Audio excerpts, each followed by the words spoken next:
This is a Remington Express. I think this is a 4-shot. I have about 10 wraps of duct tape around it. Don't try this at home. This is probably not a good idea.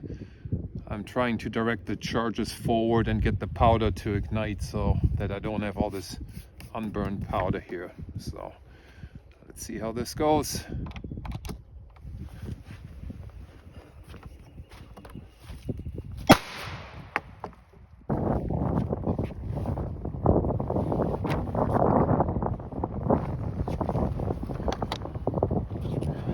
So same here, duct tape ripped open. Some of the charges were directed forward and there's still unburned powder. So powder doesn't quite ignite.